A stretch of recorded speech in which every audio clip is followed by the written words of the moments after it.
Alam nyo ba guys na mag-8 years na ako nagtuturo sa civil engineering sa isang university. At alam nyo ba ang isa sa mga lagi kong naririnig na problema ng mga higher students?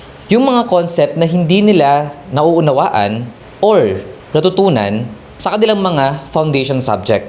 For example, ang kadalasan kong tinuturo ay structural theory. Tapos, marami akong mga na-encounter na students na hindi man lang marunong mag-solve ng reaction, gumamit ng concept ng moment, o di kaya ay tumukoy ng different types of structure, or kaya different types of force system. So, kaya kami rito sa CE Box ay sinisikap namin na magkaroon ng mga discussion na talagang mauunawaan ng estudyante. So, kung foundation subject lang ang pag-uusapan para sa structural theory, gamit na gamit natin ang concept na meron sa statics of rigid bodies. So ngayon, balik ulit tayo sa discussion ng statics of rigid bodies.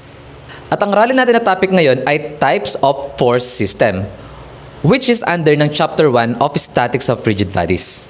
We have two types of force system. Number 1, according to plane. Number 2, according to line of action. So number 1, according to plane, we have two types. Letter A, yung tinatawag natin na coplanar force system. And letter B, yung mga tinatawag natin na non-coplanar force system. Sobrang dali lang matanda nito guys. Kapag sinabi natin coplanar, ibig sabihin 2D. 2D or 2 dimension. At alam natin yan, yung X and Y dimension. Or kaya X and Y direction. Pwede rin naman maging XZ or YZ. Pero mas sanay tayo sa X and Y direction. Nakalimutan namin banggitin guys. If we say force system, ito yung arrangement ng mga forces sa iba't ibang paraan. Pwedeng sa plane and pwede sa line of action. So for example, ito. Nasa X and Y direction tayo. Ito yung mga forces natin. Nasa X and Y direction lang. Ang tawag dyan ay coplanar force system. So, if we say non-coplanar force system, naka 3D na siya or 3 dimension. X, Y, and Z.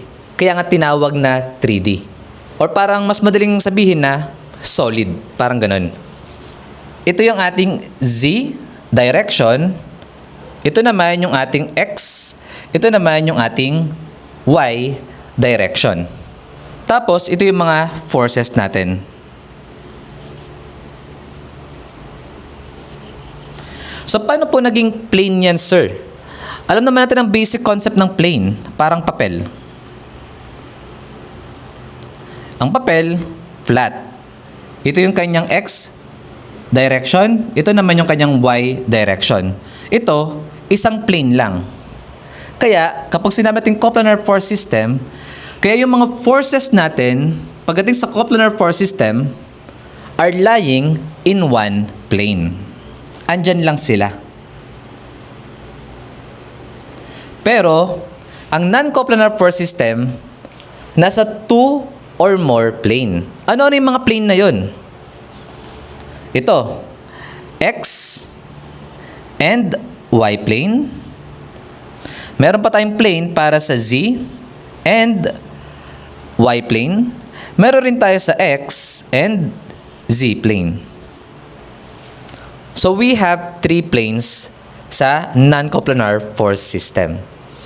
Possible, yung mga forces natin ay nasa Z and Y, or kaya nasa X, Y, or kaya nasa ZX plane. Ang number 2 naman ay according to line of action. So, anong ibig sabihin ng line of action? For example, meron tayong force dito. So, if we say line of action, yun yung lahat ng points na tatamaan ng force na yun. So, pwede nating i-extend ang line of action ng isang force. So, ito yung line of action.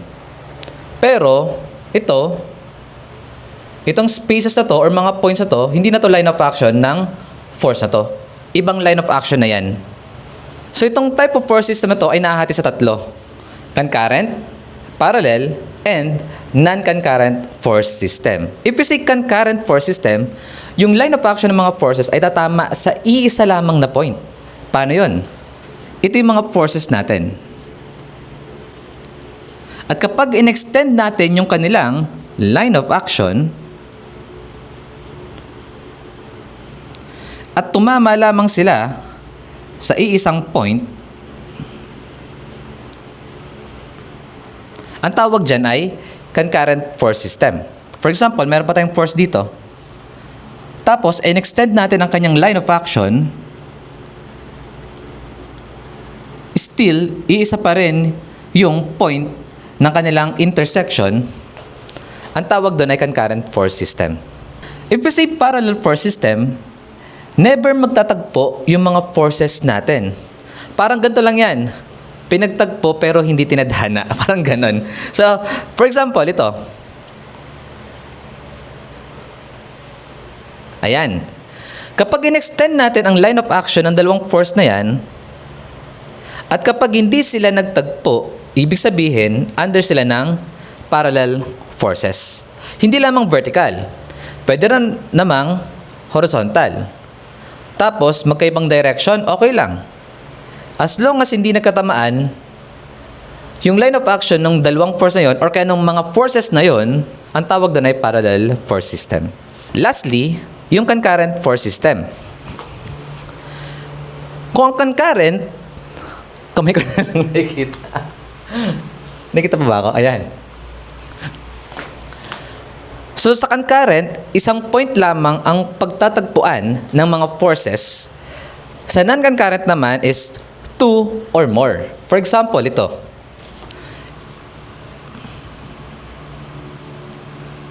I-extend natin yung kanilang line of action. So, meron na tayong isang point of intersection. Tapos, may dumagdag na force. Let's say, andito. Then, extend natin ang kanyang line of action. So, ngayon, meron na tayong 3 intersection. Ang tawag rito ay non-concurrent force system. Ngayon, isa sa mga dilemma ng mga student, actually, kahit ako noon, ano po sir ang difference ng coplanar sa concurrent? Or non-coplanar sa non-concurrent? Or kaya coplanar sa parallel? Ganito yan guys. Lahat ng force system according to line of action ay under lamang ng both coplanar and non-coplanar force system. Ibig sabihin, para sa coplanar force system, meron tayong A.1, concurrent. A.2, parallel. A.3, non-concurrent. Para naman sa non-coplanar force system, meron tayong B.1, concurrent. B.2, parallel. B.3, non-concurrent. Anong ibig sabihin nito guys? Ibig sabihin, yung concurrent force system natin ay under ng 2D lamang. Parallel under 2D, non-concurrent under 2D. Pero itong mga to, concurrent forces under 3D, parallel under 3D, and non-concurrent under 3D. So for example, ganito siya. X and Y dimension. So ibig sabihin, 2 dimension lang tayo. Paano yung concurrent? Ito yung forces natin. Nag-meet sila sa isang point. Concurrent force system under ng coplanar. 2D ulit tayo. Ito yung mga forces natin. Parallel forces under coplanar force system. Next, magdagdag ako dito ng force. Pati dito. So this is under ng non-concurrent under coplanar force system. O paano naman kapag 3D? Ito yung ating Z direction, Y, and X.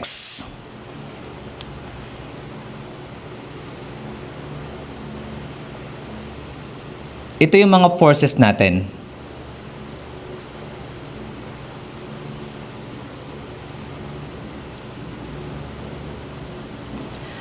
Naka 3D tayo sa Z, Y, and X, pero yung mga forces natin ay nag-meet lamang sa iisang point.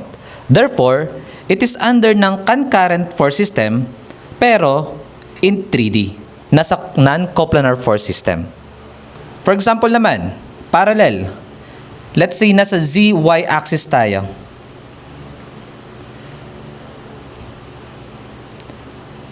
At since hindi sila nagtagpo, therefore, under silang parallel, under non-coplanar force system. So, paano naman ang non-concurrent force system? So, meron tayo rito. Tapos, i-extend natin yung kanilang line of action. So, 1, 2, let's say dito. Ayan. Extend natin. So, this is the third point of intersection. So, this is under ng non-concurrent under non-coplanar force system. Sabihin ko sa inyo guys, napaka-importante kung paano magtukoy ng type of force system. Bakit? Kasi meron kayong mga topics sa statics of rigid bodies, sa strength of materials, and structural theory na kailangan alam ninyo magtukoy ng force system para alam rin ninyo yung solution na inyong gagawin. So guys, example tayo. Tignan nyo tong example number 1 natin. Nasa X and Y direction siya. Therefore, under siya ng coplanar force system. So tignan natin yung line of action ng mga forces. Meron tayong force 1 and force 2. Extend natin yung kanyang line of action. Pati yung ating F2. Anong nangyari? Nagtugma lamang sila sa iisang point. Dito lang. So therefore, under to ng concurrent forces under coplanar force system. Next. Ito. Check nyo yung mga forces natin. Lahat sila vertical. Ito, downward. Ito naman, upward. Ito ay downward. Nagtamaan ba sila? Hindi. So, ito ay parallel forces under ng ano? Under ng coplanar force system. So, ito. This is a truss. Nasa chapter 3 na yata siya or chapter 4 ng statics of rigid bodies. Check nyo yung F1, F2, and F3. Extend natin ang kanilang line of action.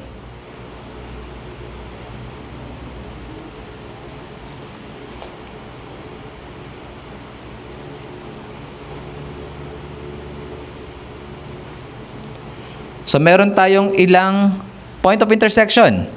1, 2. So, since more than 1 yung kanyang point of intersection, yung type of force system natin ay under ng non-concurrent force system. Na nasa coplanar force system. So, try natin itong mga example na to. Example number 1.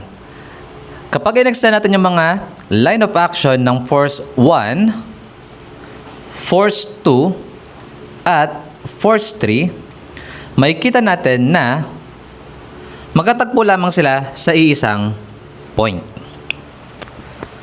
So therefore, under to ng concurrent force system. Tapos, ilang dimension tayo? X, Y, and Z. Therefore, this is under ng non-coplanar force system. Next, yung mga forces natin, once na in-extend natin ang kanilang line of action, hindi sila magtutugma o hindi sila mga magi-intersect. So this is under ng parallel force system under XYZ dimension. Therefore, non-coplanar force system. Next is ito. Medyo masakit sa ulo. So, try natin. Extend natin ang line of action ng force 5, force 3, force 4. So, ilang line of action na yun? 1, 2. Tapos, ano pa ba? Ito. Yung force 6. Tapos, force 2. Nagtugma rin sila. So, since we have 1, 2, 3 point of intersection, then we have 3 dimension. Therefore, this is non-concurrent force system under non-coplanar force system. So ngayon guys, kayo naman ang sasagot. Tingnan nga natin kung kaya ninyong tumukoy na ng type of force system. So i-comment nyo lamang ang mga magiging sagot ninyo. At kompleto. Kung siya ay under ng concurrent, parallel, or non-concurrent force system, tapos ilagay ninyo kung coplanar siya or non-coplanar. So, ito yung ating first figure. Second figure. Third figure. Fourth. Fifth. Sixth. Seventh. Eighth. 9. And 10. So, comment nyo lang sa ating comment section. So, medyo naging mahaba-haba ang discussion natin para sa topic na types of force system. Kasi napakahalaga talaga ng topic na to. So guys, kung first time ninyo makinig sa CEBOX, please don't forget to subscribe to our YouTube channel and follow our TikTok account. Again, this is Engineer Bonjober Arbello, also known as CEBOX. Bye-bye!